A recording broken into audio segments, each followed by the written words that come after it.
नमस्कार दोस्तों, स्वागत है आप सभी का। दोस्तों, ग्वालियर को शर्मसार कर देने वाले केंद्रीय मंत्री ज्योतिरादित्य सिंधिया की चरण वंदना करने वाले प्रधानमंत्री नरेंद्र मोदी केंद्रीय चुनाव समिति को राजस्थान में भी सिंधिया राजवंश की बेटी ने घुटनों पर लाकर रख दिया।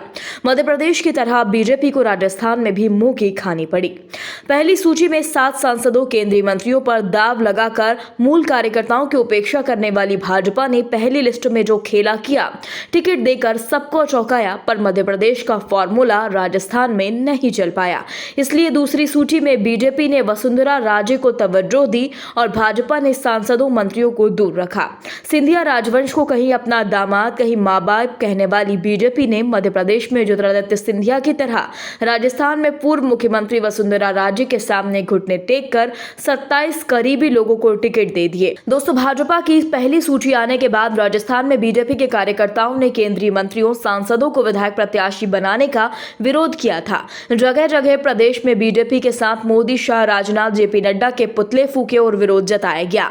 पहली सूची में तांडव और विरोध देखते हुए बीजेपी बैंकफुट पर नजर आई और ग्वालियर में सिंधिया की तारीफों के पुल बांधे। वहीं राजस्थान में वसुंधरा राजे को खुश करने में लग गई। भाजपा की दूसरी सूची इसकी एक बेहद बड़ी झलक है। दूसरी सूची में सांसदों के साथ राष्ट्रीय पदाधिकारी, केंद्रीय मंत्रियों के नाम गायब रहे।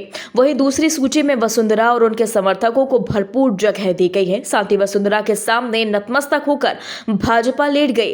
दोस्तों, यही नहीं, वसुंधरा राजे की मांग पर बीजेपी ने 10 महिलाओं को भी मौका दिया। साथ ही भाजपा का दामन थामने वाली ज्योति मिर्धा को भी पार्टी ने चुनावी मैदान में उतार दिया। दोस्तों, यही नहीं, कहा जा रहा है कि भाजपा का राजस्थान में मध्य प्रदेश फॉर्मूला पूरी तरह से वसुंधरा राजे ने फेल कर दिया।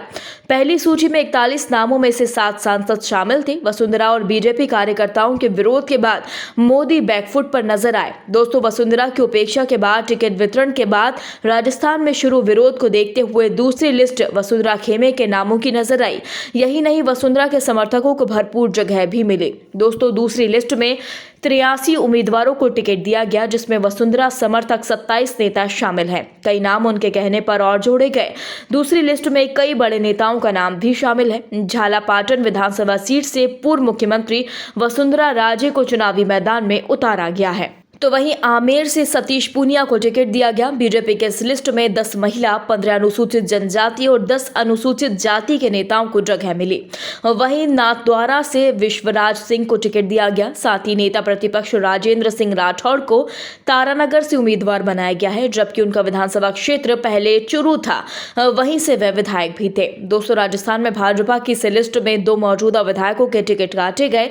साथ ही सांगानेर से पार्टी ने अशोक लोहाटी और चित्तौड़गढ़ से मौजूदा विधायक चंद्रभान सिंह का टिकट काट दिया। चित्तौड़गढ़ से चंद्रभान सिंह की जगह नरपत सिंह राजवी को चुनावी मैदान में उतारा गया। नरपत सिंह राजवीर उपराष्ट्रपति भैरव सिंह शेखावत के दामाद हैं। दोस्तों, मध्य प्रदेश में सिंधिया तो राजस्थान में वसुंधरा राजे का जलवा दिख रहा है। दूसरी सूची में भाजपा ने सांसदों को दूर रखा। इसमें वसुंधरा के 27 या करीबी लोगों को टिकट दिए गए। इसमें कालीचरण सराफ, प्रताप सिंह वी, कैलाश वर्मा, सिद्धि कुमारी, मंजू बागमार, संतोष अहलावत, आसाराम गरासिया, गोविंद प्रसाद, कालूराम मेघवाल, नरेंद्र नागर, बिहारी लाल बिश्नोई, कैलाश मीणा, अनीता बदेल, श्रीचंद्र कृपलानी, पुष्पेंद्र सिंह, नरपत राजवी के साथ ओटाराम देवासी, संतोष बावरी, गोपीचंद मीणा, छगन सिंह, शोभा चौहान, अभिषेक मटोरिया, जगसीराम कोहली, रामस्वरूप लांबा, मानसिंह किन्सरिया, गुरदीप शाहपीनी शामिल हैं। पहली सूची में नाम नहीं आने पर नाराज चल रहे पूर्व उपराष्ट्रपति भैरव सिंह शेखावत के दामाद को भी चित्तौड़गढ़ से चुनावी मैदान में उतारा गया। साथ ही संदेश दिया गया, मोदी राज में अब अटल आडवाणी नहीं, सिंधिया की अब बीजेपी चलेगी। दोस्तों, जिस तरह से सिंधिया परिवार के सामने प्रधानमंत्री मोदी और पूरी केंद्रीय चुनाव समिति बीजेपी ने घुटने टेक दिए हैं, तो यह कहीं सिंधिया बीजेपी होने के संकेत तो नहीं। दोस्तों, इस खबर पर आपकी क्या राय है, हमें कमेंट बॉक्स में जल्दी बताएं। यदि आपने अभी तक हमारे चैनल को सब्सक्राइब नहीं किया तो प्लीज बेल आइकन दबाकर अभी हमारे चैनल को सब्सक्राइब करें। खबर अच्छी लगने पर लाइक शेयर करना बिल्कुल ना भूलें।